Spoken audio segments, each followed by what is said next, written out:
בתוך חוכמה רבנו רבי נחמן השגת יוחנן נחמן נחמן נחמן וממן זכותו יגן עלינו בישראל אמן. בוקר טוב, בוקר טוב à tous, בעזרת השם, c'est Ishmaïa, בשם השם נעשה ונצליח, c'est ce que tu veux que je dise? בעזרת השם.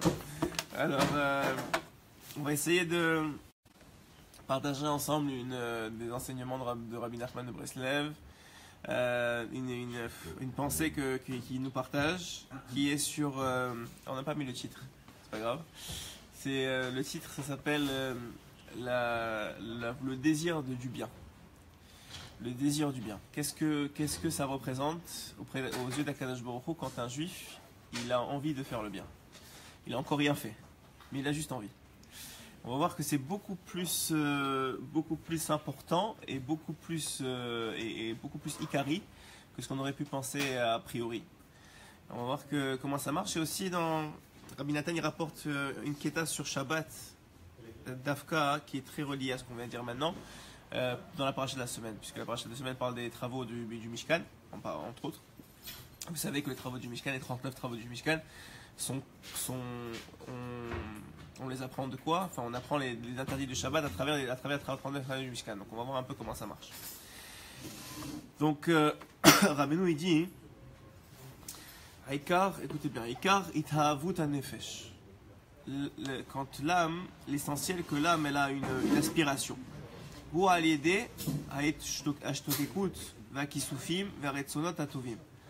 L'essentiel de l'âme, qu'est-ce qu'elle veut? L'âme, c'est j'ai envie de dire, c'est une pile énergétique de volonté de bien. C'est ça l'âme. Et Hachem, c'est la source de cette pile énergétique. C'est la centrale nucléaire de volonté du bien. Donc, donc l'âme, elle existe principalement. L'existence de l'âme, elle vient du fait qu'il y a une aspiration d'Hachem de faire le bien. Et que l'âme, c'est cette connexion qu'on a, cette donnée qu'on a, comment dire ça, cette façon que Hachem il a de nous transmettre cette volonté de faire le bien. Maintenant, kol echad lefi madregato, chacun selon son niveau. Sheu nirsaf ou mishtokek ou mitgageya leagia el madrega. Que lui, selon le niveau de chacun, quand l'homme il désire, il aspire à faire quelque chose de bien. Les malamimena alidea kisufim elona se nefesh kedusha. Alors ce qu'il dit c'est incroyable, c'est rapporté du Likutei Moharan 31.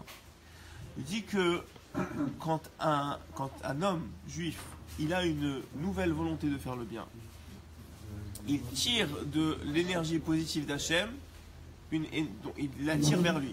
Ouais. Cette énergie positive qui s'appelle la centrale nucléaire de volonté de faire le bien d'Akadosh Baruch Hu, elle est attirée vers lui, et grâce à sa nouvelle volonté, il crée une nouvelle partie d'âme. Est-ce que vous avez compris ce que j'ai dit? Il crée une nouvelle partie de d'âme. Il crée une nouvelle partie d'âme. Peut-être que tu n'as pas compris. Nous, on a une âme, ouais. Alors, chaque jour, on exprime, on a déjà expliqué ça. Voilà, alors on a expliqué que chaque jour, on exprime une parcelle de notre âme. Ouais, chaque jour, le matin, on reçoit une partie énergétique d'Hachem, qui s'appelle l'âme. Et cette âme-là, elle est exprimée dans la journée. Et le soir, elle remonte en haut, elle dit Hachem, voilà ce que j'ai fait, voilà ce que j'ai pas fait, voilà ce que j'aurais dû faire. C'est pour ça que c'est très important, je le répète à chaque fois, de faire vidouille avant de dormir. Pour pas que personne ne vienne te stouler, là, dire regarde ce qu'il a fait, ce qu'il a pas fait. Au moins tu dis à l'avant de partir, comme ça déjà, ça aide beaucoup. Donc l'âme, elle fait ça. Maintenant, quand dans la journée, tu as quelque chose qui n'était pas forcément shayach à toi, tu as quelque chose de plus. Tu as initié une volonté de faire quelque chose de mieux encore que l'énergie qui t'a été donnée la journée même. Donc il te faut plus d'énergie. Ouais, je sais pas moi, tu as fait une mitzvah quelconque, tu as aidé quelqu'un, et maintenant tu as un inyan comme ça tu dis à Hachem s'il te plaît, j'ai tellement aimé ça, j'ai envie d'aider encore plus et encore plus. Mais c'était pas prévu pour toi. Donc d'où ça va venir cette énergie-là de vouloir faire plus demain, après-demain, etc. Elle va venir de ta volonté. Ta volonté, elle va créer une âme, une partie d'âme, qui va être réservée en plus de ce que tu vas y donner. Alors le chidouche, il est que cette partie d'âme, elle est shayach à toi évidemment, mais pas seulement. Que cette partie d'âme, cette volonté que tu as eue, malgré qu'elle n'a pas concrétisé, parce qu'il n'y a pas eu de proposition de concrétisation dans ta journée. Mais puisque cette partie d'âme, elle est tellement précieuse aux yeux d'Hachem, eh ben, Hachem, il va la récupérer à la fin de la journée, puisqu'elle va être attachée à ton âme de la journée. Et cette partie d'âme, elle peut être utilisée pour toi, ou elle peut être utilisée pour quelqu'un d'autre. Et si elle est utilisée pour quelqu'un d'autre, eh ben, par exemple, quelqu'un qui est très loin de la Torah, Hachem, il va utiliser ta partie d'âme de volonté de faire le bien pour lui insuffler à lui. Et lui, il va faire le bien grâce à ta volonté à toi. En Wi-Fi. Et en Wi-Fi. Voilà, en Wi-Fi. Et Rabbeinu, il dit, pas seulement, quelqu'un qui a une mauvaise volonté, c'est aussi une partie d'âme. Et cette partie d'âme qui a été créée, elle peut être redistribuée chez un tzaddik que lui, il ne voulait pas faire le mal. Et il est redistribué à cause de toi. Voilà, regardez ce qu'il dit. Quand son âme, elle peut se concrétiser.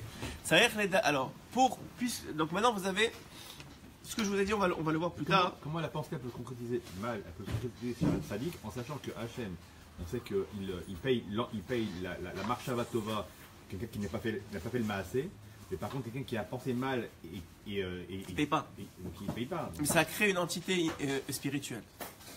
Alors maintenant peut-être que celui qu'on appelle tzaddik, il méritait ça. Hachem il fait tout juste, tout est calculé. Mais puisque en lui, peut-être il a fait quelque chose qu'il n'aurait pas dû faire, ou il n'a pas fait une mitzvah qu'il n'aurait pas dû faire à ce niveau-là, je ne sais pas moi, des calculs d'Hachem. Mais ce qui est sûr, c'est que lui, il n'avait pas cette mauvaise volonté comme ça, Stam. Elle est venue d'une autre personne. Ok? Il n'y a que lui de façon qui aurait pu, il y a que le tzaddik qui aurait pu, qui peut purifier ce côté. En plus, tout est finalisé par le bien. Il risque de faire des dégâts encore beaucoup plus graves. Hazak. Très bien. Quand son âme, elle peut se concrétiser, alors comment on concrétise la volonté? Maintenant, on a une volonté. Comment on arrive à la concrétiser? Rabbeinu il dit, si tu ne l'as pas exprimé, ta volonté ne se concrétisera pas. C'est pas au niveau de l'acte. Alors attendez, l'acte c'est déjà une concrétisation, mais pour arriver à l'acte... Mais l'exprimer, avant de l'exprimer, il y a l'acte. Alors non, il dit non, il faut d'abord l'exprimer. Ah d'accord. Si tu veux que ta volonté, elle puisse se réaliser, il faut l'exprimer. Sinon, tu laisses beaucoup de flou dans la réalisation de ta volonté. Il dit, Tsarir les daber bapé à qui soufim, donc toutes tes envies, tes volontés, tes désirs, ve'aliedeze poel shiye naasa bakashato. Et grâce au fait que lui, il a dit, il a demandé, il a parlé, il a exprimé l'envie. Hachem, j'ai envie de te servir. Hachem, j'ai envie de me réveiller à Netz. Hachem, j'ai envie. Il a exprimé ça, cette volonté-là. Alors il a créé un kéli pour sa réalisation. Il va mériter de réaliser ce qu'il a voulu. C'est pour ça que Rabbi Nathan, on a rappelé aussi ça souvent. Rabbi Nathan, il dit quand quelqu'un il a une envie de bien et qu'elle n'est pas réalisée, c'est qu'il n'a pas assez prié. C'est pas qu'il n'a pas assez exprimé. C'est tout. S'il a assez exprimé, c'est parce qu'une envie de bien, Hachem il veut te la donner. Donc la raison pour laquelle tu ne l'as pas encore réalisé, c'est que tu ne l'as pas assez exprimé. Il n'y a rien qu'on veut vraiment qu'on n'arrive pas à avoir. Voilà. C'est comme ça. Pourquoi? Parce que l'énergie, elle est infinie. L'énergie qui est à la source de cette volonté, elle est infinie. Donc, puisque l'énergie est infinie, qu'est-ce qui te bloque? Rien du tout. C'est que toi qui te bloque. Il n'y a que nous qui nous bloquons. Ça, c'est une règle générale chez Rabbeinu. Et ça, c'est la grandeur du fait de parler avec son créateur. C'est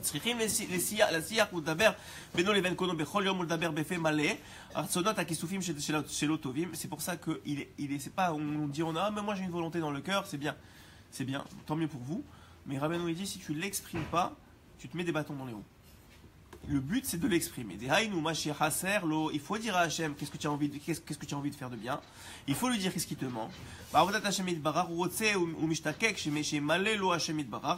Il prie, il demande, il s'exprime, devant Akadosh Baruch Hu, pour qu'il l'aide à accomplir sa volonté, mais qui soufim chez Atovim, qui sont des bonnes volontés, et c'est grâce au fait qu'il a parlé que ça va se réaliser.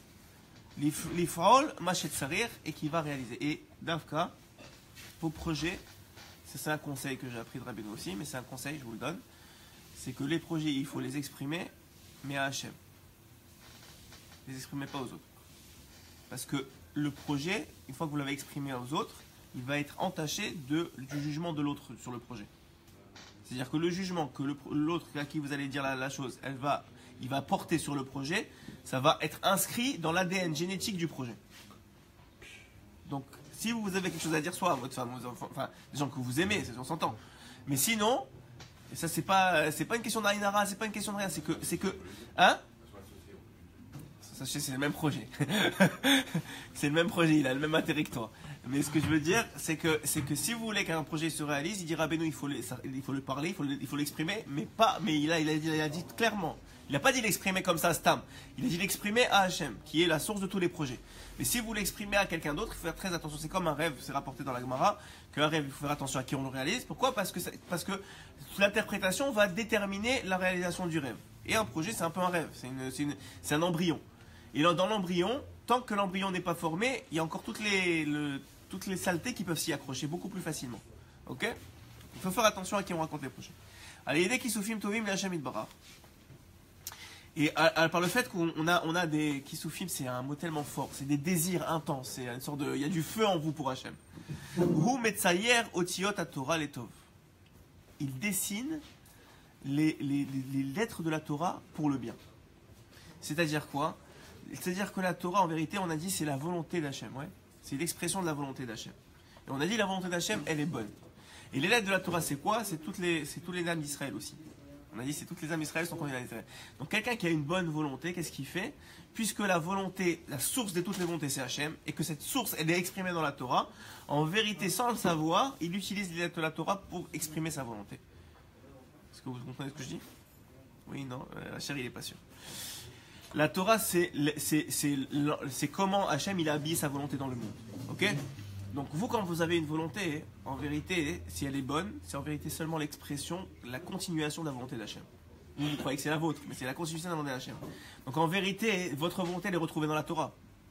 Puisqu'on a dit que la volonté c'est une âme, et que toutes les âmes d'Israël sont contenues dans la Torah. Donc en vérité, elle est contenue dans la Torah. Donc qu'est-ce que vous faites? Vous êtes en train d'utiliser la Torah pour le bien. Ok? Et inversement, il dit ici, et c'est ça qu'on appelle, il dit, c'est une explication qu'il donne, c'est ça qu'on appelle que la Torah c'est un élixir de vie. C'est-à-dire que quand vous avez une volonté positive, vous êtes en train de donner à la Torah tout son sens. Mais quand vous avez une volonté négative, vous êtes en train d'utiliser Sammavet, c'est-à-dire que vous êtes en train d'utiliser la Torah dans un sens qui n'est pas le sien, puisque la Torah c'est l'expression de la volonté ultime d'Hachem qui est le bien. Mais vous l'utilisez pour le mal. Donc, qu'est-ce que vous faites? Vous faites de la Torah, ça m'avait. Il explique la Gemara comme ça. C'est incroyable. Et le contraire, comme il dit quand on a des mauvaises volontés, il utilise les lettres de la Torah à l'inverse. Il en fait un élixir de mort. Bechinat, il sort le verset. Au Poshaim, il cache l'ouvam. C'est écrit, David Amelach, il dit les fauteurs, ils y trébuchent. Ils trébuchent dans quoi? Dans la Torah.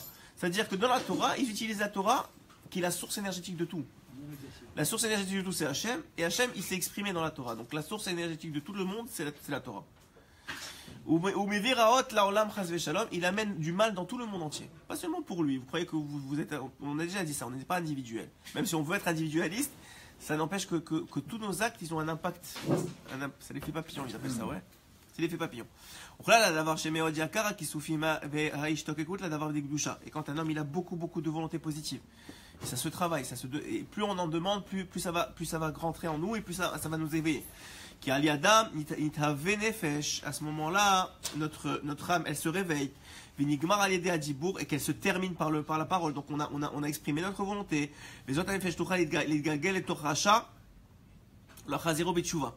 il dit que cette volonté, ce nefesh là qu'on a créé, cette neshama, elle peut se retrouver chez comme je vous ai dit, chez quelqu'un qui n'est pas dans le bon derrière, il appelle ça un rachat, quelqu'un qui n'est pas dans le bon derrière, et ça va le faire tchouva, c'est-à-dire que cette volonté, elle va être exprimée. Maintenant, lui, il mérite ça, il y a un mérite, personne n'a une bonne volonté comme ça. Mais ce qu'il est en train de vous dire, ce qui est incroyable, c'est que les volontés, elles ne viennent pas de vous. Elles ne viennent pas de vous. C'est un sifflet. Alors c'est pour ça qu'on dit, c'est une autre explication de la Gemara qui dit mitzvah goreret mitzvah.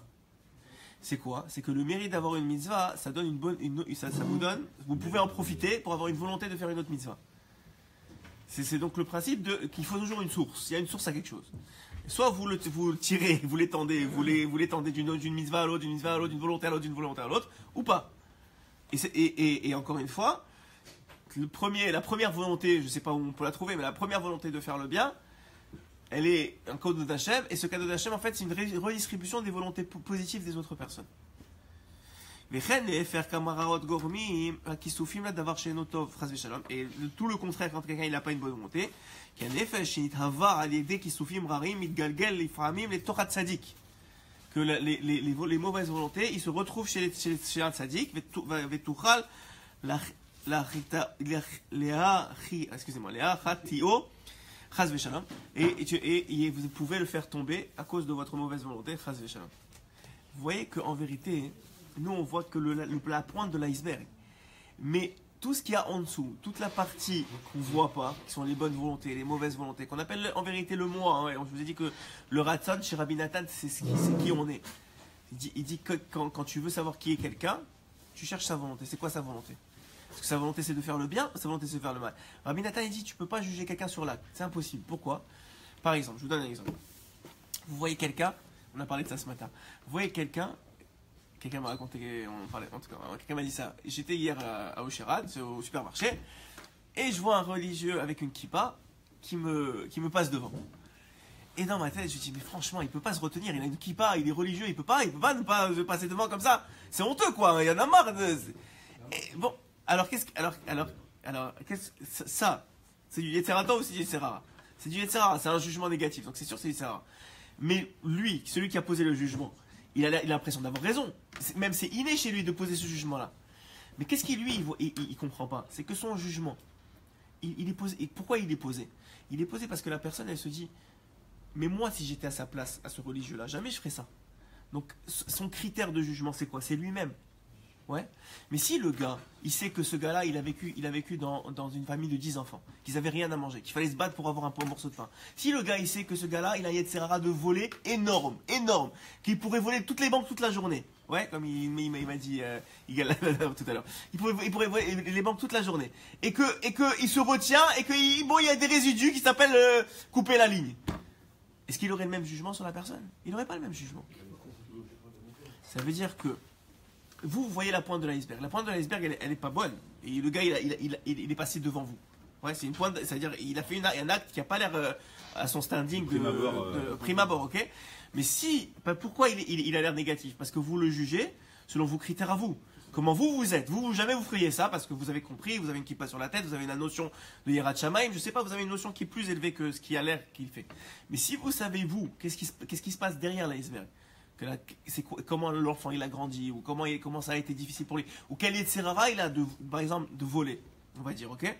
Parce que finalement prendre la place c'est un peu voler, hein. C'est voler du temps à l'autre, mais c'est une sorte de vol qui est très très minime. Mais si vous saviez que le Yetzerara qu'il y a dans cet enfant là, depuis qu'il est jeune, c'est un Yetzerara de vol énorme, que le gars il pourrait s'il s'est laissé faire son Yetzerara voler des banques toute la journée, et qu'au contraire il se retient et il se travaille, etc. Et que, évidemment, il y a des résiduels qui s'appellent couper des lignes. Vous direz, bon, ben ça va, c'est pas la fin du monde, quoi. Donc vous redirigeriez votre jugement vers quelque chose qui est plus réaliste, qui est plus que Hachem y voit. Mais vous voyez pas toutes les volontés, tout le travail que l'individu il fait face à ça. Vous voyez juste que le gars, il a coupé une ligne. Vous comprenez? Et le jugement, il ne peut se faire que par rapport à vos critères à vous. Donc là... Le problème, c'est les non-religieux qui vont le voir de ta plus. Je suis d'accord, j'ai pas dit qu'il n'y a pas un problème. J'ai un problème, c'est un Chilul Hashem, tout ce que vous voulez. Mais d'accord, il n'y a pas trop. Je suis d'accord, j'ai pas dit que c'est pas. Dans les avions, c'est le même problème. Oui, dans les avions, dans tout. Vous passez dans les lignes en voiture, et le gars il passe devant. Je vous dis pas. Je dis pas que c'est pas vrai. Je dis pas que c'est pas vrai, que c'est pas une mauvaise chose. Mais il faut comprendre que les Chiloni, ils jugent ou ils jugent pas, pour rien que c'est la chose. Mais votre jugement à vous, vous non croyez on juge, c'est pas grave, mais ça a un impact. Ça a peut-être plus d'impact qu'une action. Une pensée, c'est ça qu'on va voir ici. Peut-être on va traiter directement. Une pensée, puisque c'est une pensée, c'est aussi grave, si ce n'est plus grave qu'une action. Chez le juif, une pensée c'est aussi grave qu'une action. Et il va dire, regardez, une pensée c'est aussi grave qu'une action. Ok? Hein? Sauf Marasé de Marshavat, c'est que la pensée il va forcément avoir une action qui va suivre. Il dit, regardez, il dit Rabbi Nathan dans les Kuta Lachot, c'est par Hachab Vayaken. Il dit, il parle de Shabbat. Il dit, Eikar Azvicha Ve'ashrita Shel Yetzerara. L'essentiel du carnage et du massacre que fait le Yetzerara. Shiaoskim Litboa velishchot bene Adam, que lui, qu'est-ce qu'il veut? Il veut décapiter l'homme, il veut le tuer. Comment il travaille le Yetzirah? Aïkar, ou l'essentiel du travail du Yetzirah, a aidé Shaoskim leachnis baem marchavot haot. Il rentre dans l'individu des mauvaises pensées. L'essentiel, c'est quoi? C'est qu'il rentre dans l'individu des mauvaises pensées. Alors vous me dites, mais les mauvaises pensées, c'est rien. Moi, j'ai même pas encore fait l'action. Le Ikar du Yetzirah, c'est les mauvaises pensées. Et le Ikar du jugement, il est sur la mauvaise pensée ou sur la mauvaise volonté. C'est un chidouche pour les mondes goy. C'est un chidouche de croire que c'est plus important de bien penser que de bien faire. Pourquoi? Parce que si vous pensez bien, vous allez bien faire. Et surtout parce que je vous l'ai dit plusieurs fois, la réalité physique de ce monde, c'est un plan divin, c'est inscrit dans une destinée. Ça veut dire qu'en vérité, le libre arbitre, il n'est pas tellement sur l'action. Le libre arbitre, il est sur votre intériorité, ce que vous êtes incapable de travailler. C'est pour ça que le Yetzirah, il est à l'intérieur de vous. Parce que le combat, il n'est pas à l'extérieur, il est à l'intérieur. Une fois que le combat, il est gagné à l'intérieur, l'extériorité, ça va de soi. Donc il dit, c'est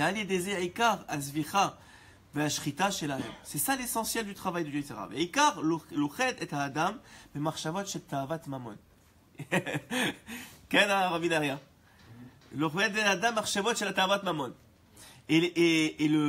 la cause de tout ça, ça vient aussi, il dit essentiellement du fait qu'on a une tava, de l'argent. Pourquoi? Qui basait à Adam Taroud Meod. Parce que en général, la majorité des pensées de l'homme dans cette vie-là, c'est comment on fait de l'argent. La majorité des pensées de l'homme, ça le bilboul. Cette façon de penser, de dire comment je vais faire de l'argent, comment je vais payer ça, comment je vais arriver à ça, comment je vais faire ça, comment je vais faire ça. Ces pensées-là, nous on croit que c'est rien, c'est normal, mais c'est pas normal. C'est une antithèse de la Emouna. Moi je pense que c'est de l'égoïsme, parce que je vais me soucier de moi, je dois me soucier de lui, je dois me soucier de lui. Ok, non, tu peux dire je fais de l'argent pour ma famille. Voilà, ça y est, Je fais de l'argent pour ma famille, je fais de l'argent. C'est-à-dire le Tzara, il peut trouver plein de inyanim. il y a quelque chose qui est pas bien. Il y a quelque chose qui est pas bien, c'est sûr. Qui en Adam met vachatsi ta'avot beyado. Il dit que l'homme, il meurt, comme c'est connu, et que pas la moitié de ses volontés, de ses ta'avot, de ses désirs, ils sont dans sa main. Et plus il va vouloir, et moins plus il va avoir besoin, et plus en vérité il va manquer. Ça c'est un concept connu.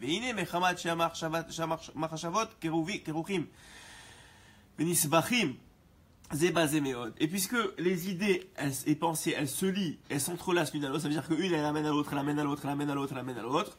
Et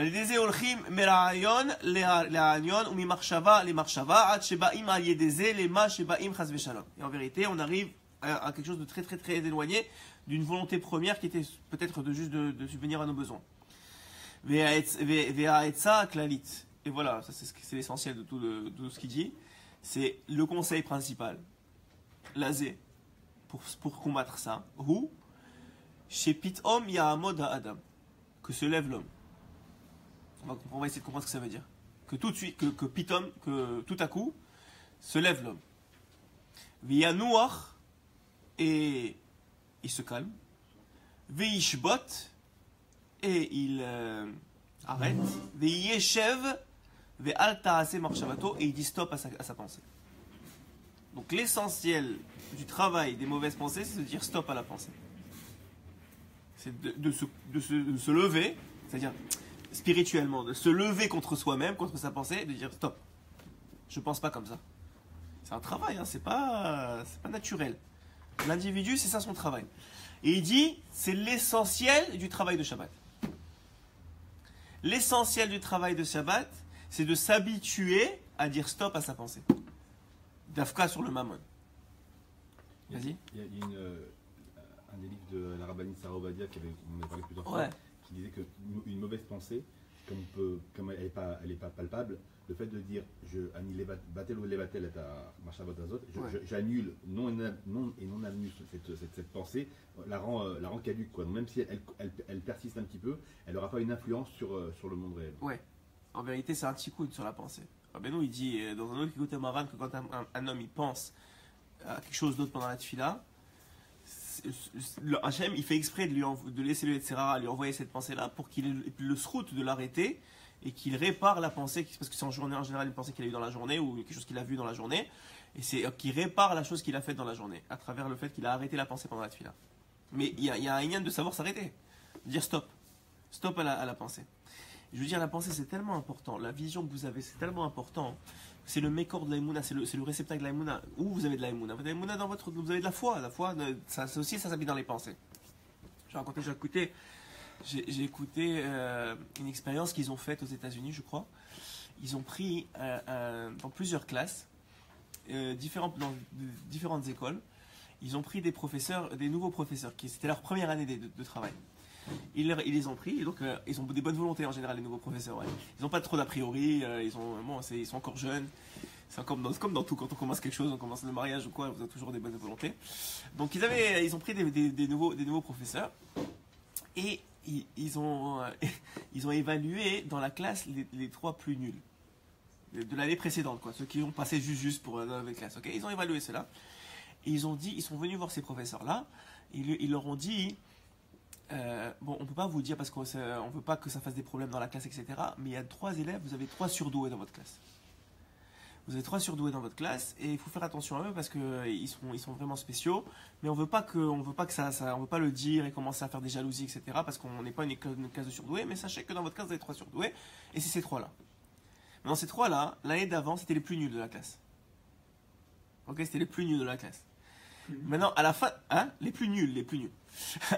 Maintenant, à la fin de l'année, ils se sont rendus compte que il me semble 80 ou 85% de toutes les classes qui sont prises, les 3 plus nuls, ils sont devenus les 3 meilleurs. Qu'est-ce que ça veut dire? Ça veut dire que la marchava du professeur sur les enfants et cette vision qu'il a eue sur eux, qui sont bons, ça les a rendus bons. C'est complètement fou. Il a rien fait, probablement qu'il les a traités un peu différemment, etc. Mais c'est pour vous dire que ce qui définit, c'est incroyable de croire que c'est pas une question de potentiel. Le gars, il était nul, tu dirais parce qu'il est nul. Ben non, c'est pas parce qu'il est nul. Parce qu'on lui a donné la place de nul, alors il l'a prise. Hein? C'est une transmission d'énergie positive. C'est une transmission d'énergie positive. Mais tout ça, c'est du cachet. Personne ne voit ça, personne ne connaît ça. Si on n'a pas la Torah pour nous le dire, tu vois pas ces choses-là. Et regarde ce que la Torah te dit, elle te dit ce que tu penses, ce que tu juges, c'est 1000 fois plus important. Peut-être pas dans ce monde-ci, c'est-à-dire vous n'avez pas d'action, donc il n'y a pas de... Mais c'est 1000 fois plus important dans les mondes supérieurs. Et tu fais des choses incroyables. Et tu crées des neshamot. Tes volontés, elles créent des neshamot. C'est la folie. C'est-à-dire que la neshama qui t'est donnée, c'est une chose, et toi tu peux créer des autres neshamot. Neshamot positives, qui vont après être utilisées. Et toi tu vas arriver à 120 ans, je le dis souvent ça. Tu vas arriver à 120 ans, et on va te dire, oh, grâce à toi, celui-là a fait tchouva, celui-là a fait tchouva, celui-là. Et mais je ne l'ai jamais vu de ma vie. Ah, mais tu as eu une volonté positive, et Hachem, il t'a donné le mérite de le redistribuer chez lui. C'est incroyable. Ça vient là concrétiser en fait ce qu'on dit nous chez Israël, Arevim Zelazé. Ouais. C'est une façon de voir comme il a dit le wifi entre les bénis Israël. Et il dit des Eberchinat Shabbat. Et ça c'est l'aspect de Shabbat. Chez Betor Kol Hatradot va Bilbulim va Rayonim Arabim. À travers tout ce que le monde il peut te proposer comme trouble et comme idée et comme pensée débordante et comme tu as tellement de choses à faire dans la semaine, qu'est-ce qu'il te dit Hachem? Stop. Arrête-toi. Arrête-toi vraiment. C'est-à-dire quoi, arrête-toi vraiment? Même tes pensées, arrête-toi. Vous connaissez sûrement la Gemara je ne me rappelle plus du Rav qui avait fait. C'était. En tout cas, qui a pensé pendant Shabbat à cause de sa clôture. Il a touché. Ouais, il n'a pas touché. Alors il a pensé pendant Shabbat qu'il allait la réparer. Après, il était tellement marmire sur lui-même qu'il a dit à la fin de Shabbat, il a dit même je ne vais pas la toucher. Et Hachem il a fait un miracle, il a fait pousser un arbre à cet endroit-là pour pas qu'il y ait de voleurs qui rentrent. Le Icar, la race, vous avez le droit de penser à ce que vous voulez en vérité. Mais ce que Rabbeinu il dit, et ce que Rabbi Nathan il dit ici, c'est que le Icar de Shabbat, c'est ça. C'est-à-dire que vous n'atteindrez pas le niveau de connexion à Shabbat si vous n'avez pas travaillé ça. Alachiquement, on peut faire tout bien, on s'en fout. Comment ça sert? C'est-à-dire c'est bien, vous avez fait Shabbat, j'ai pas dit que c'est pas bien, vous avez fait Shabbat. Mais vous voulez toucher au goût de Shabbat, vous voulez comprendre ce que les sages ils disent quand ils disent c'est Me'ain Olam Haba. Vous voulez comprendre ça? Si vous ne travaillez pas sur ça, vous n'y arriverez jamais. Vous direz ouais Shabbat c'est bien, on attend, c'est bien, on kiffe, on mange. J'ai pas dit, c'est des bonnes choses. On peut kiffer Shabbat dans ce monde, mais on peut kiffer Shabbat dans l'autre monde. Comment on kiffe Shabbat dans l'autre monde? C'est quand votre monde intérieur il est connecté. Alors, encore une fois, c'est des conseils qu'il dit ici, c'est pas de la halakha. La halakha, faites ce que vous voulez dans la pensée. Vous pouvez penser même au business de demain ou à votre voyage d'après-demain. Tant que vous ne parlez pas, il n'y a pas vraiment de problème. Mais la réalisation, elle est que Shabbat, il contient en lui ce Me'en Olam Haba. Pourquoi c'est un Me'en Olam Haba? Parce que normalement, le Shabbat, c'est une interruption dans le temps. C'est pas, nous, on croit que Shabbat, c'est 24 heures et c'est du temps. En vérité, c'est pas ça. C'est un espace temporel, comment on dit ça, qui est en dehors du temps. Le Shabbat, c'est pas du temps. Dès que vous parlez de temps, il y a une matière, on est dans la matière et on est dans l'espace, ok? Le Shabbat, c'est en dehors de la matière, c'est en dehors du temps, c'est au-dessus de tout ça. Sauf que nous, on n'est pas dans le Shabbat. Donc on ne comprend pas ce système-là. Mais quelqu'un qui comprend ça, alors il est complètement en dehors du temps. Pour lui, c'est 24 heures, ça peut durer 3 ans. C'est pour ça que celui qui peut se connecter, comme tu l'expliques là, il peut, et tout en étant ici, vivant dans ce monde-là, il peut être, même dans son Olam Haba. Ouais, il est dans son Olam Haba. Il vit son Olam Olam Haba. tout en étant ici. Mais essayez. Au début, c'est un combat. Ouais. Moi, je suis encore à l'étape du combat. Mais ça veut dire, vous parlez à quelqu'un qui a réussi le combat, et que pour lui, maintenant, il a tellement travaillé, arrête la pensée, qu'au bout d'un moment, il n'y pense plus, ou en tout cas, c'est tellement systématique qu'il n'a plus de pensée étrangère pendant Shabbat. T'imagines le kiff de penser à rien? Juste à la Torah et à sa famille et de vivre le moment présent à Shabbat. T'imagines le kiff? Moi j'imagine, je l'ai pas encore vécu, mais je vous dis juste. C'est-à-dire on n'est pas encore vécu, on a envie de quelques petits bribes par-ci par-là, hein, pendant les shiuri Torah, pendant on vit le moment. Mais je veux dire, le gars, il a plus de pensée étrangère, plus de ce qui s'est passé hier, plus de ce qui va se passer demain, plus de travail, plus rien. C'est ça le Shabbat. Le Shabbat, là il dit plutôt, il dit c'est quoi les 39 travaux? C'est l'édification du Mishkan, ouais. C'était l'édification du Mishkan. L'essentiel de tout le Mishkan, c'était le Kodesh HaKodashim. Il dit, ça c'est au niveau physique. Au niveau spirituel aussi, il y a une édification du Mishkan. C'est quoi l'édification du Mishkan? C'est les âmes d'Israël. Toutes les âmes d'Israël constituent le Mishkan en haut. Donc en vérité, l'édification du Kodesh HaKodashim, c'est cette capacité de toutes les bonnes volontés. C'est ça le Kodesh HaKodashim. Sachez que le Kodesh HaKodashim, dans le Mishkan, c'est toutes les bonnes volontés d'âme Israël. C'est ça le Kodesh HaKodashim.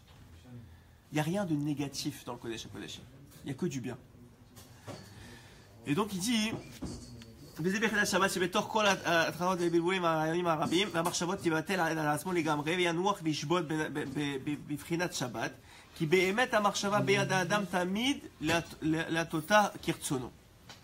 car en réalité la pensée est entre les mains de l'homme. Rak Keshinit Batel Bemarchavot Verayonim Arbe, qu'il annule ses mauvaises pensées. Nidmelo Shekashelo Lashuv Velatzet Mehem. Aval Aikar Aretza, l'essentiel du conseil que Rabbi Nathan y donne, chez Pitom Yahamod Veishbod Vivatel Atzmo. Stop, j'arrête de penser. Il se bat contre ça. Kizé Klal Gadol, c'est un klal, c'est un principe majeur. Be'inyan Hamarchavot, dans le domaine des pensées. Shaikar Rushev ve'al ta'ase ki im yirtze la'amod nigdam ou satram. Il dit que quoi? Qu'il faut s'arrêter de penser. Ve'yeh nilchad yoter aken ha'ikar liot shev ve'al ta'ase me'ata ve'al kol panim shebetor tokef bilbul ha'marchavot ya'amod ve'yanuach ve'lo yarshofot. Que la vraie tranquillité, ça s'appelle une tranquillité d'esprit. Ça on le dit même en français. On a une tranquillité d'esprit. Ça veut dire cette capacité-là à déconnecter du monde qui nous entoure. Mais des fois, il y a un véritable renoncement à la sainteté. Il doit en vérité s'annuler complètement pour pouvoir vivre l'événement. On l'a dit souvent ça. Pour pouvoir vivre un événement, il faut s'oublier soi-même. Et il s'attache à Hashem Yitbarach. Il s'annule lui. Les Gabéor à Ensof Yitbarach devant l'infini d'Akadosh Baruch Hu, qui est d'ailleurs contenu dans le Shabbat. On va reprendre juste pour finir, parce que je voulais vous dire ça. Donc vous comprenez ici que tout le Inyan ici, c'est qu'il y a un monde entier en dessous du monde qu'on est capable de percevoir. Et ce monde, en vérité, c'est l'essentiel de ce monde-ci. C'est pour ça que Rabbeinu dit ce monde, c'est rien. Parce que quoi? Parce que ce monde, c'est juste l'expression de l'intériorité. Soit faussée, soit hypotrique, soit vraie. Mais c'est que des actions qui sont mises l'un à côté de l'autre. Et ces actions-là, en vérité, c'est presque du déterminisme. Pas qui parlait de ça, M. Lévy n'est pas là, mais on parlait de ça la dernière fois, c'est que les actions, elles sont prédéterminées en vérité. Parce que ce qui t'est proposé, c'est prédéterminé. Par contre, ce que toi tu fais de ces actions-là, ce que toi tu es à l'intérieur de toi, quel jugement tu portes, comme on a passé ce matin, ou quelle façon tu gères intérieurement ta réalité, ça t'appartient à toi. Et ça, en vérité, c'est pour l'éternité. Et il dit, et ça c'est du domaine rouhani. La volonté, c'est un domaine rouhani. Aïkar ou Aratson. Il dit l'essentiel, c'est la volonté. On va finir sur ça parce qu'il commence déjà à venir. Et même si quelqu'un il désire servir Hachem, même si quelqu'un il désire Hachem, c'est pas tout le monde qui est capable d'avoir les mêmes Retzonot. Et il dit même, il y a plein de niveaux de Ratson, il y a plein de niveaux de volonté. Et même d'un individu à l'autre, il peut monter infiniment dans la volonté. C'est-à-dire que la volonté, puisqu'elle n'est pas limitée par ce monde-ci, puisque c'est encore dans ton intériorité à toi, il n'y a pas de limite. Tu peux vouloir autant que tu veux. Tu peux vouloir autant que tu veux. Tout ce qui limite ta volonté, c'est ta volonté à toi de vouloir. Il dit, celui qui, bon, il parle d'un cas exceptionnel. Hein. Celui qui, il peut pas étudier. Ouais, c'est impossible d'étudier pour lui. Aujourd'hui, c'est pas vrai, tout le monde peut étudier. Mais on va dire, quelqu'un, il est impossible d'étudier. On va dire, c'est un concept. Ne le prenez pas au pied de la lettre parce que c'est un concept que Rabbeinu donne ici. Kegon Shehu Arbaretz, que lui, c'est un ignorant, il a jamais la lèvre bête, il sait pas lire. Ok? Oui, il a essayé, il n'arrive pas à apprendre à lire. Osheen lo shum sefer, ou il est dans le désert et il a aucun accès à Internet, à la Torah, à rien du tout. Oshéou baderer, justement, ou bien il est bamidbar, il est dans un désert. Quelque chose comme ça, vraiment quelque chose ça n'existe pas dans ce monde, à part pour quelqu'un qui est vraiment dans une île désert. Rak chez libo boaerbo venir saf ou mishtokek meod lilmot Torah.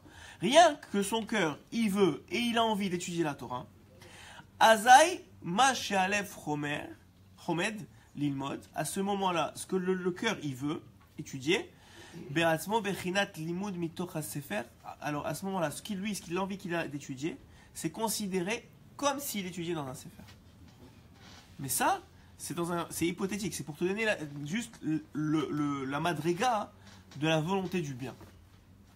Que l'essentiel en vérité, c'est de travailler sur ses bonnes volontés. Et c'est un travail. Nous, on croit le contraire. On croit que ce monde-ci, on peut le gérer, et que nos volontés, c'est trop dur. C'est comme ça. Ce qui est à l'intérieur de nous, c'est une donnée. C'est l'inverse qui est vrai, dit Rabbeinu. Il dit, ce qui est autour de toi, tu ne peux pas le gérer. Mais ce qui est à l'intérieur de toi, oui, tu peux le gérer. Ah, mais c'est dur. Ah, mais c'est dur. C'est un travail. S'arrêter de penser mal, c'est un travail. Commencer à penser bien, c'est un travail. Avoir des jugements positifs sur les autres, c'est un travail. Avoir une volonté d'être sa meilleure, c'est un travail. Tout ça, c'est un travail, d'accord? Alors, mais c'est juste que notre référentiel, il doit changer. De la même façon qu'à Shabbat, le référentiel, il change. Et il dit, celui qui fait ça, par exemple, il parle de je vous ai pas lu, mais Rabbi Nathan, il dit que, par exemple, quand il parle de Shabbat, il dit, qu'est-ce que ça veut dire que toute la bracha de la semaine, elle est contenue dans le Shabbat? C'est que quelqu'un qui est capable de se déconnecter, en vérité, il ne se déconnecte pas. Il se déconnecte de ce monde-ci pour se connecter à l'infini. Donc, quelqu'un qui est capable de se connecter à l'infini pendant le Shabbat, il est capable de sortir des énergies de l'infini vers le fini, vers ce monde-ci pendant toute la semaine. C'est ça la bracha. La bracha, c'est aller chercher de l'infini qui s'appelle le Shabbat, puisqu'on a dit qu'il est Me'en dans la Mazé, donc il est au-dessus de ce monde-ci. Il est dans un espace spatio-temporel qui est déconnecté du monde, même si il s'habille dans 24 heures, mais ces 24 heures, c'est pas des vraies 24 heures. Pour ceux qui n'aiment pas Shabbat, ils le savent, et pour ceux qui aiment Shabbat, ils le savent. C'est-à-dire que ceux qui n'aiment pas Shabbat, ils n'en peuvent plus, ils croient que ça fait 3 jours. Et ceux qui aiment Shabbat, ils aimeraient que ça dure 3 jours. Ça veut dire c'est... Exactement, ouais, c'est vrai. Donc ça veut dire que c'est complètement à l'inverse. Shabbat, c'est au-dessus du temps. Et celui qui est capable de se déconnecter, et je vous dis, le secret de Shabbat, et c'est pas moi qui le dis, moi j'ai rien dit, c'est Rabbi Nathan qui dit, le secret de Shabbat, de cette déconnexion, c'est pas dans l'action que tu fais. L'action, c'est la chot, il faut les faire, mais Rabbi Nathan, il t'amène dans un autre niveau. Il admet presque que tu fais les actions. Et la plupart d'entre nous, la vérité, c'est qu'on fait les actions. Mais ça n'empêche qu'on est quand même souvent, pendant Shabbat, pris dans un... Des fois, il t'arrive que tu as une angoisse, tu sais pas pourquoi, ou tu es énervé, tu sais pas pourquoi.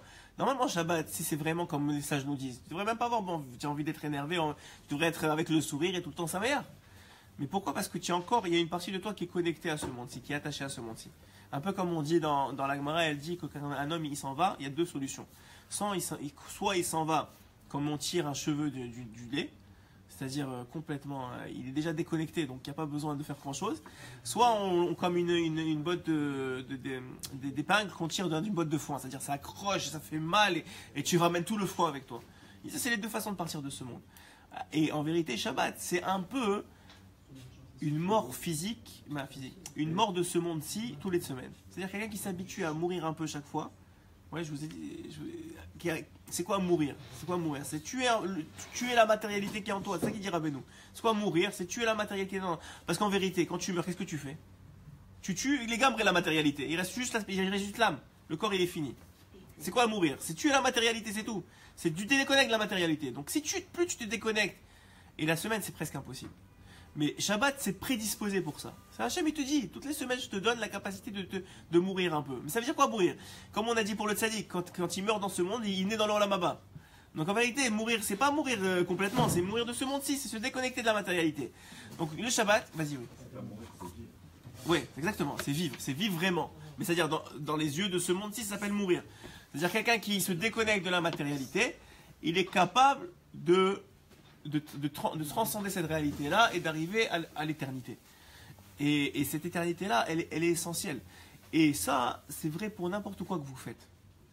À chaque fois que quand vous faites une action physique, une mitzvah ou n'importe quoi, même pas une mitzvah, n'importe quoi que vous faites, vous le faites parce que Rabbeinu il dit dans l'écouté Moran Vav, il dit que chaque fois qu'un homme il fait une action parce que Hachem il lui a demandé de le faire, il donne de l'éternité à son action.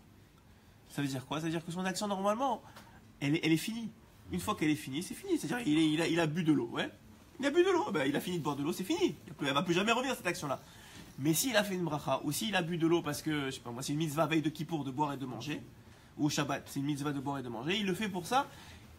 Il a implanté dans l'action une spiritualité qui, elle, est éternelle. Ok? Donc ça veut dire qu'en vérité, à chaque fois que vous faites quelque chose, vous pouvez en faire juste ce monde-ci, et donc le maintenir sous l'emprise du temps, soit dépasser le temps et le rendre éternel. Ça s'appelle la mitzvah. Le principe de la mitzvah, c'est rendre quelque chose de fini, quelque chose de totalement normal, éternel. C'est pour ça que Chazal, ils disent, vas-y. Ça veut dire qu'en réalité, on vit déjà dans l'espace intemporel. Ouais. Le but du Shabbat, c'est ça le but. Rabbi Nathan, il dit, c'est ça clairement le but. Le but du Shabbat, c'est te déconnecter du temps. Parce que le temps, c'est la matière, et la matière, c'est le fini. Et le Shabbat, c'est l'infini. Donc tout le but du Shabbat, c'est de te déconnecter du temps. Alors, et comment tu fais après ça, pendant la semaine, pour reconnecter à ce Shabbat-là? Tu prépares le Shabbat. À chaque fois que tu mets quelque chose de côté, etc., tu n'es pas déconnecté du temps, mais tu prépares la matière pour la déconnexion. En vérité, c'est une porte de sortie. Je sais pas, moi, il y a des films comme ça, je ne me rappelle plus, ça fait longtemps que je n'ai pas vu de film au prochain, mais ça veut dire, comme on dit, je sais pas, il y avait un moment, il y avait des portes dans le futur, où tu as une porte là et tu passes t'as un espace intemporel comme ça. Le Shabbat, c'est un espace intemporel. Et cet espace intemporel, c'est l'expression où tu peux exprimer tes volontés, où tu peux t'évader. Mais les gens, ils sont tellement, pas les gens, nous, on est tellement pris dans ce monde-ci que on a l'impression d'être enchaîné à ce monde-ci. C'est vrai, c'est l'impression d'être enchaîné. Les gens qui sont dans les yeshivas, je connais, Ouais. vous connaissez plus que moi, qui Oui. étudient toute la semaine, Ouais. qu'est-ce qu'ils font le Shabbat? Ils réétudient. Ouais. Alors, est-ce qu'il y a un plus Bien sûr. C'est écrit, le Ben Israël dit que c'est 1000 fois l'étude de la semaine. Oui, mais pour eux, C'est une continuité. C'est le travail de la semaine. Pourquoi vous ne voulez pas de l'autre côté? Eux, ils vivent le Shabbat toute la semaine, vous pouvez dire. Ils font l'inverse. Vous pouvez l'inverser. Il y avait d'autres questions? Oui. Ah, ok. Alors il dit. Vas-y. En réalité, on se connecte au temps, le vrai temps, le temps intemporel, Oui. C'est ça. grâce à la Torah. Ça s'appelle plus du temps. C'est-à-dire que le temps, il a été créé avec ce monde-ci. Avant le monde, il n'y avait pas le temps, et après le monde, il n'y aura plus le temps. C'est-à-dire qu'il y a une notion d'infini. Notre âme. Oui, mais c'est ce qu'on appelle le temps. Oui, c'est ce qu'on appelle. Oui, ça veut dire que tu l'appelles le temps parce que l'infini du temps, c'est du temps. Ah, Razak, ouais, on parle philosophie là. C'est comme le trône aussi. Il n'y a pas de trône en dehors de la. De la ville. de kilomètres. Non, en dehors de la sphère ou la stratosphère, je sais pas. Ah oui, Il n'y a pas. Si on pouvait. Attendez, monsieur Cohen, il veut dire quelque chose. Posez vos questions. Si vous avez des questions, posez vos questions. Laissez le faire le cours. Toi d'abord. Non, il faut poser des questions, pas. Il dit ici, je vais vous dire quelque chose, que en vérité, ok, on va finir comme ça parce qu'il est déjà 9h, mais je vais vous dire quelque chose. Le sujet après ça, dans les côtés de Sot, c'est la guérison, ouais. C'est la réfoua. Nous, on croit, on sait, mais bon, Hachem, vous êtes connectés, vous étudiez la Torah. Vous savez que vous avez la émouna, que la maladie, elle est l'expression d'une maladie d'âme. C'est-à-dire qu'il y a une maladie spirituelle qui vient s'impacter dans la maladie physique. Ok? Donc, en vérité, comment on appelle ça, pourquoi est-ce que quand vous allez voir un tzaddik et il te dit, vous lui dites la réfoua chez les mains, je veux la réfoua chez les mains, la plupart du temps, par exemple, vous allez voir Baba Saleh à l'époque, etc. Il dit, est-ce que tu fais Shabbat? Est-ce que tu fais ça? Est-ce que tu fais ça? Est-ce que tu mets les tzitzit? Est-ce que tu donnes la tzedaka? Ou donne la tzedaka et ça va aller mieux? Pourquoi il te dit de faire des mitzvot? Pourquoi? C'est bon. Les mitzvot c'est une chose et la maladie c'est autre chose. Alors en vérité, le secret de Rabbeinu, c'est aussi le secret de la Torah, dans d'autres Sfarim aussi on retrouve ça. Mais c'est tellement bien expliqué ici, c'est que le secret il est que quand il va te dire de faire une mitzvah, tu viens de taper dans quelque chose qui est éternel, qui n'est pas de ce monde-ci. Et quand tu viens taper dans l'éternité, tu viens de taper dans quelque chose qui n'a pas de matérialité, qui est au-dessus de ta matérialité. Et la maladie, elle n'est exprimée que dans la matérialité. Donc en vérité, qu'est-ce que tu fais? Tu viens, ton intériorité, donc ton âme, enfin ton âme, ce qui est ton moi, on va dire, parce que ton âme c'est compliqué, ton âme elle n'est pas touchée, c'est divin. Mais ton moi, tu viens de le connecter à quelque chose d'intemporel, comme on a dit, d'éternel, comme on a dit, qui s'appelle la mitzvah. Et ça fait que la maladie ne te touche plus. C'est-à-dire que tu es dans un autre état. Tu es dans un autre état, donc le corps il est obligé de suivre. C'est pour ça qu'en vérité, c'est ça qu'il dit Rabbeinu, le meilleur remède contre la maladie, c'est la Torah. Pourquoi? Parce que la Torah, c'est quelque chose qui n'appartient pas à ce monde, qui ne peut pas être attaqué par ce monde. La mitzvah, la même chose, elle ne peut pas être attaquée par ce monde. Je vous ai déjà dit plein de fois, quand vous avez fait une mitzvah, malgré que vous avez fait toutes les avérotes du monde après ça, la mitzvah, elle est à vous pour l'éternité. Elle ne sera jamais plus attaquée. Parce qu'une fois qu'elle a été faite, elle devient dans l'intemporalité. Elle rentre dans cet autre monde qu'on ne voit pas, qui s'appelle au-dessus du temps. Chaque fois toutes les mitzvot, c'est comme ça. Les mitzvot n'appartiennent pas à ce monde. Les mitzvot, c'est un cadeau extraordinaire d'avoir accès à cette porte qui s'appelle l'intemporalité. C'est un peu compliqué ce que je vous dis, mais c'est exactement ça. C'est à chaque fois que vous faites une mitzvah, vous ouvrez une porte et vous rentrez dedans. Vous faites la mitzvah, vous ressortez. En vérité, vous n'êtes pas dans ce monde. À chaque fois que vous faites une mitzvah pour Hachem, vous enlevez de ce monde. On vous voit ici, mais vous n'êtes pas ici. Vous êtes dans un monde qui s'appelle l'éternité, qui s'appelle le Olam Haba. Ah, vous ne le voyez pas, mais c'est ça que c'est. Vous êtes dans ce monde-là. Et donc, comme ce monde-là, il n'y a pas de maladie, il n'y a pas de mauvais, il n'y a que du bien. Alors vous aussi, vous êtes dans le bien. C'est vrai qu'on voit ça avec le Beth Amikdash, où il était intemporel. On Ouais. allume le feu, on fait korban. Exactement. Tout le Beth Amikdash, vous voyez que tous les miracles du Beth Amikdash, c'est des miracles d'éternité. C'est pour ça que par exemple, aujourd'hui dans les synagogues, il y a ce ner tamid qui rappelle le ner du Beth Amikdash. Pourquoi? Parce que quand on faisait quelque chose au Beth Amikdash, il n'y avait pas d'interruption. Les pains, ça passait d'un pain, il n'y avait pas de pourriture. Pourquoi? Parce qu'il n'y avait pas le Beth Amikdash, c'est la présence d'Hachem. La présence d'Hachem, elle ne permet pas à ce monde-ci de s'attraper. Cette matérialité, ce qui fait que quand vous avez un verre, il y a de l'écume qui se met dessus, et après ça, il y a de la saleté, etc., de la poussière. Ça n'existe pas au Beth Amikdash, ça n'existe pas quand tu es connecté à Hachem. C'est pour ça. Hein? Ce que dit Maseret Yoma. C'est Maseret Yoma. La semaine d'après, quand les Kohanim venaient se relever, exactement. Le changement de Shmeret, il levait le pain qui avait était encore. Il était tout chaud comme exactement. Exactement. Le pain il était tout chaud, la lumière elle était tout le temps allumée, tout était éternel. Pourquoi? Parce qu'il n'y a pas d'impact de ce monde-ci. Qu'est-ce qui fait finir? C'est ce monde-ci, c'est la matérialité. Mais dès qu'on est dans cette intemporalité, tout de suite on connecte à l'infini. Dès que tu connectes à l'infini, même si on a l'impression que tu es encore dans ce monde-ci, tu es au-dessus de tout ça. Et c'est pour ça, maintenant, alors ça c'est quand vous êtes connecté à l'infini, c'est la porte de sortie. Maintenant, quand vous êtes dans ce monde-ci, le conseil, c'est quoi? c'est de vivre dans ce monde-ci, parce qu'on est obligé.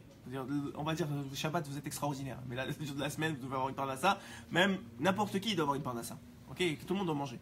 Donc il y a un minimum, en tout cas, on doit être connecté un minimum à ce monde-ci. Ouais, tout le monde fait des choses, quoi.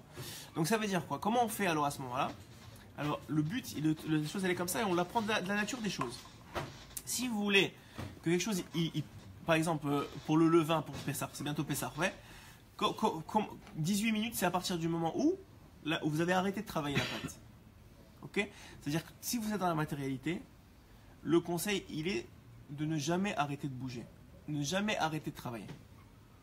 Parce que dès que vous avez arrêté de travailler, c'est comme le levain, c'est comme tout ce que vous laissez sur une table pendant une nuit, ça commence à pourrir. Donc, quand vous êtes connecté à la matérialité, le secret, il est de tout le temps, je sais pas comment on dit ça, bouger, en action, être en action, et surtout de profiter de ces moments-là qui s'appellent les mitzvot, et le Shabbat en particulier, et la Torah, pour vraiment déconnecter de ce monde-ci. Parce que la plupart d'entre nous, on se croit dans notre tête enchaîné à ce monde-ci, et même quand on fait les mitzvot, on est encore dans ce monde-ci. Et on n'en profite pas ni du goût, ni de l'éternité. Alors que vraiment, c'est une porte pour s'échapper de ce monde-ci. Et alors tu dis, ouais, mais c'est pas tes responsabilités. Mais mes responsabilités, c'est de m'échapper. C'est ça ma responsabilité. Quelqu'un, il est en prison, et on lui dit sors, et tu dis, non, mais j'ai des responsabilités dans cette prison. Je suis désolé, il faut que j'y reste. Il faut être fou pour parler comme ça. Le gars, il a une porte de sortie, il sort. Ah, mais c'est que pour 5 minutes. Eh ben, au moins c'est 5 minutes. Au moins c'est 5 minutes. Sache que tout ce que tu fais à l'extérieur, après ça, tu pourras en profiter quand tu sors de la prison. Mais si tu restes tout à l'heure, tu dis non, moi j'ai des responsabilités dans cette prison, je suis désolé, il faut que je reste dans la prison. Et ben le jour où on te libère, il n'y a plus rien dehors. Il n'y a rien dehors. Tachem, c'était qu'on soit zoré de connecter au Shabbat vraiment, de connecter à cette intemporalité, à ce en dehors du temps, de ressentir Hachem vraiment, de travailler au-dessus de la superficialité, de la matérialité des choses.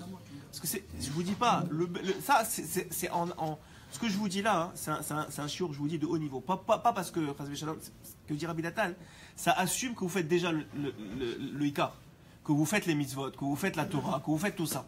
Donc il dit, Rabbi Natal, vous faites déjà tout ça, mais vous vous sentez, vous et moi, on sent qu'on fait les choses, mais on nous dit que c'est super, mais c'est pas vraiment super. Comment ça se fait? Il te dit parce que tu n'as pas travaillé l'essentiel. Maintenant que tu t'es habitué à mettre tes filines, ouais, ta main elle fait ça. Ok, mais maintenant, où est-ce que tu arrives à vraiment sentir c'est quoi les filines? C'est dans l'intemporalité de la mitzvah. Et ça, c'est ici. Chazak U'Baro.